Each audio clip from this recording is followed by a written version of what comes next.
Hello ladies and gentlemen, I am BorderWise and welcome to this From the Depths multiple AI tutorial. And to start off with, you need to have the question, why would you put multiple AIs, main control units, on your From the Depths craft? Well, first is redundancy. If your craft has more than one brain, it's less likely to get AI dead as quickly, and also if one is disabled, the other one can take over. There's even a super handy function in the basic settings for AI, which is priority, which was added reasonably recently in the game, but it's super handy. The mainframe with the highest priority will control the movement of the vehicle. When two mainframes have the same highest priority, they will both try to control the vehicle. So, you could have a main AI with proper maneuver settings and all that stuff, and your secondary AI can have the exact same settings, or slightly different ones, depending on what you want. And the first one, if it gets destroyed or damaged, the second one can take over and you can keep fighting and hopefully winning. The second reason to have multiple AI on your craft, which has everything to do with the guns on this fortress, is combined arms. So, in basic terms, From the Depths as a game has multiple weapon categories. I even made a tier list of the weapon categories some time ago. And now that I've shouted that out, I'll put the link in the description. Yay! But these weapons are good at different things. So, first off, we have this big honking cram cannon, which is called the Doom Waffle. I have never used it, and looking at it, there are a lot of things wrong with this turret, actually, which I'm very ashamed of, but that's besides the point. Anyway, it is a cram cannon. So it is good against things which are big, and have a lot of health and armor, and move slowly and predictably. So you don't want this thing shooting at things like small aircraft, or submarines, or things that are in space, or anything moving faster than maybe 40 meters per second on a good day. So, the way you do that is by setting target prioritization. So in this particular case, this turret is controlled by this AI, which is called main, and is transmitting on channel 1.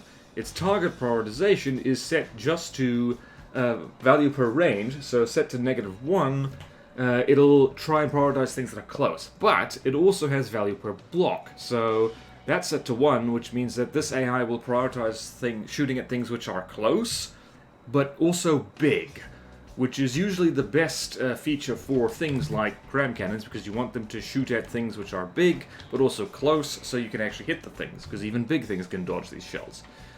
Over here, you have not one, but two forms of basic anti-air. And this one has a octuple 40mm Mark S simple weapon, which is great. It fires in bursts, it fries one aircraft, but then has a lengthy reload time. Yeah, the reload time is annoyingly long for this thing. It takes about 20 seconds or so. But over here we have more simple weapons. These are the 60mm autocannons. There's 6 of them, and their reload speed is very fast, but their shells aren't as fast and don't do explodey, so it's kind of best of both worlds as far as simple AA goes. But these guys are great against things which are small and flimsy. They spit out a lot of dakka, and basically flak. You don't want these things shooting at the big, heavily armored things, which are slow, because that is kind of a waste. They don't do much to armored targets. But you do want them shooting at the fast, squishy things. So, they are set up to respond to channel 2 with this AA mainframe. And their target prioritization is, it's all set to 0 except for range. So I find this is most foolproof for close-in weapon defense, not specific, and I don't mean CWIS as in shooting down missiles and such, I mean things that defend you from stuff that gets close. So that's what they're set up as. So transmitter is set to transmit on channel 1, and this turret, please ignore the horrible Tetris in there. There's no 3D Tetris, I am ashamed. Also ignore all the surge protectors, once again I am ashamed. And so this local weapon controller is set to respond to channel 1. And over here, these two are set to respond to channel 2. So we can turn on or off both of these AIs in case, for example, imagine if there's a bunch of small aircraft coming in And actually, we don't need to imagine. We can make it happen. So we don't actually want our cram cannon shooting at these guys because it's probably going to miss. It did in fact miss. So let's turn that off and we'll just let our AA fire. And it's wonderful. We're not wasting materials firing big expensive shells at these very flimsy and delicate little planes. So that's nice. And the AA can do its job, and that is all fan-dabby-dozy. Beautiful. Likewise, if you have a big thing, so let's find a big thing. Let's go to the Onyx Watch, and we've got, what do we got? We got a warrior, for instance. So, the warrior is covered in metal. And so our little AA guns aren't really going to do much to it. They might clip the paint, they might snipe off some of these masts. Warrior isn't actually the best example because the masts get shot off easily. But we can turn these off, and the main AI with its big gun can just go to work and blow the thing's arse off, for instance. And when you have it like this, they can both work and prioritize different targets, which is super, super handy.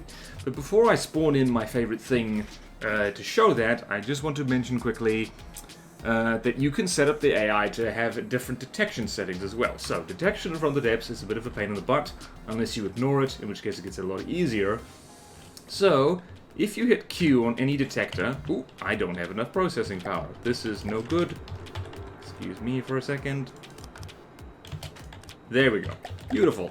Alrighty, so if you hit Q on here, you will see this big scary menu. These are the numbers you have to worry about. So, generally speaking, for most things, these default settings will do the trick just fine.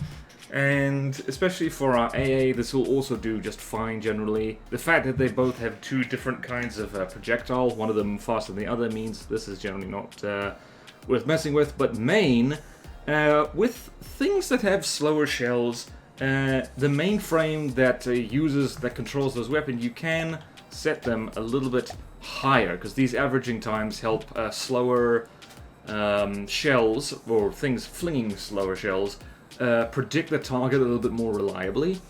So generally speaking, slower the projectile, the more time you need over here. But if it's a hit scan weapon like a laser or a particle cannon, you can set it to very, very low. Not 0, because then the thing acts all crazy like, but you can set it to something like this, and it generally works just fine. So we're just going to set these back to default, because that will do. And also, if for your secondary weapons, it does kind of help to have trackers on them that are also controlled by the secondary AI, or at least I find so, because these little guns track by themselves, and if the detectors on them are set to respond to the main AI and pointing at the target of the main AI, they're not going to be looking at the thing that the AI guns are shooting at, for instance. Which is why these little infrared cameras, and IR cameras are pretty good for tracking small aircraft because they tend to run hot. These things are set to respond to channel 2, just like the turrets they're sitting on. So that's just a handy thing I find that tends to work very well. So, with that out of the way, we can show off what happens when you get multiple targets of...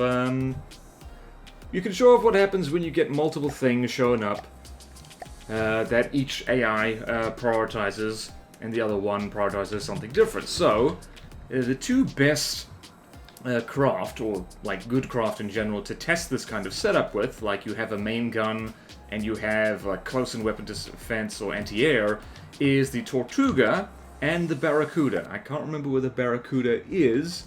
It's somewhere around here. There it is. It's also in medium. I could have spawned that in as well. Because they're both aircraft carriers, so you've got a big lump of a ship, which in this case our cram cannon will prioritize, and we've got a swarm of smaller craft, which our AA will prioritize. And as these things open fire, you will see that the cram cannon immediately goes for the main Tortuga itself. It actually just fried one of the planes just while it was at it. And the secondary guns are prioritizing this little guy who is very unlucky and is getting very, very close. And now they're prioritizing this little guy over here, just clipping bits off him, clipping his wings. Lovely, lovely, lovely. And there that cram cannon is completely ignoring these things and is going instead for the Tutug itself. So this is, if you want to make, say, a World War II type battleship, where the anti-air actually does its job, prioritizing aircraft, or maybe you just want, you know, a proper meta craft, something versatile, something that can handle multiple types of enemy, and handle them both like all at the same time, all at once, and you can maybe have different weapons for different jobs, and you can just turn them off. This is why multiple AIs are very, very handy, and the people who play From the Depths, Depthians, they use this kind of setup all the time, and I'm embarrassed to admit I was rather slow in adopting this, because, I don't know, I'm a slow learner. My early craft tended not to do things like this, which is why they tended to get shredded by other things. But yeah, that's basically it for multiple AI tutorials and how to set them up, and how to set them up well. You can see there our main gun over there is doing jolly good, and our secondaries are doing jolly good, swatting, I think we've swatted like 5 out of 8 Tweeties already. Lovely, lovely, lovely.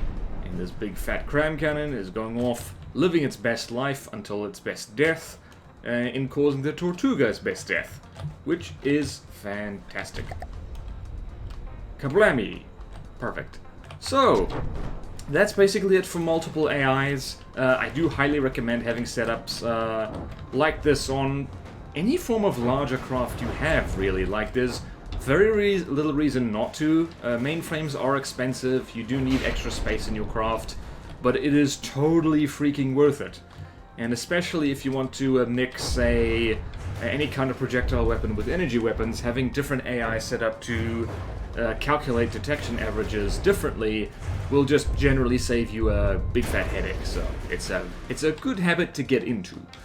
So, on that jolly note, thank you all so much for watching. Please like, comment, subscribe if you want to see more videos like this. Support me on Patreon or YouTube membership if you like.